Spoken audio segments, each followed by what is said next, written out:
Hello everyone, it's Shane Kanto, your Wasteland reviewer, and I'm here to review Season 1 of Marvel's What If from Disney+, and this new animated series centered around The Watcher, voiced by Jeffrey Wright, who is fantastic, by the way.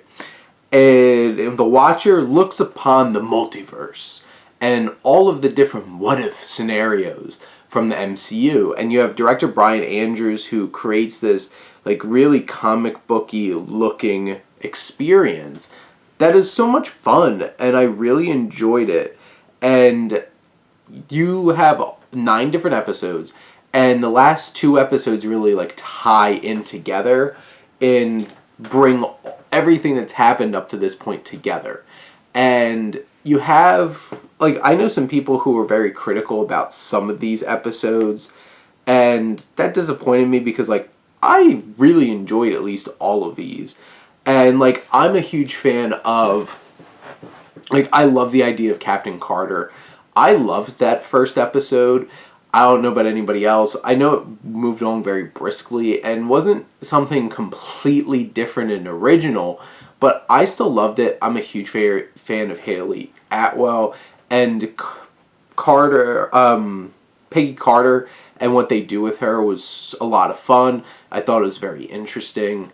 You have the whole Star-Lord is actually like T'Challa became Star-Lord, which was a very interesting and fun episode.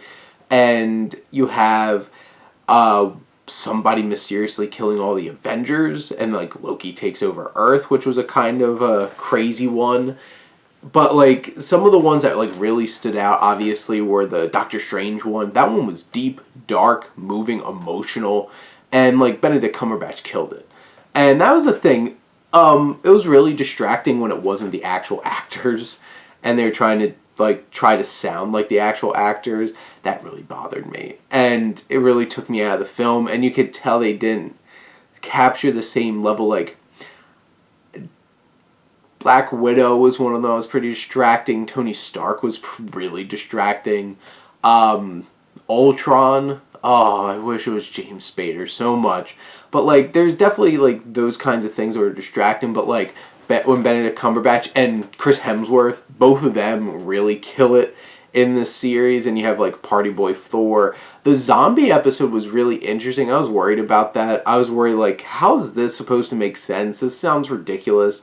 It made it work really well. And Paul Rudd. Paul Rudd kills it and was so great in that particular episode. Jeffrey Wright, it was perfect for The Watcher. And the action's a lot of fun. The animation's very cartoony and really fits the vibe that they're trying to go here. The final 2 episodes, like with like Ultron, with the Infinity Ultron thing where he actually has Vision's body and he gets all the Infinity Stones.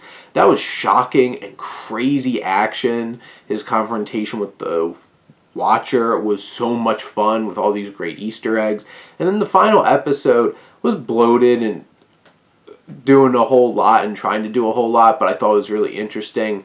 The Killmonger episode I thought was pretty interesting. Some of the episodes feel really choppy though, and really trying to rush through things.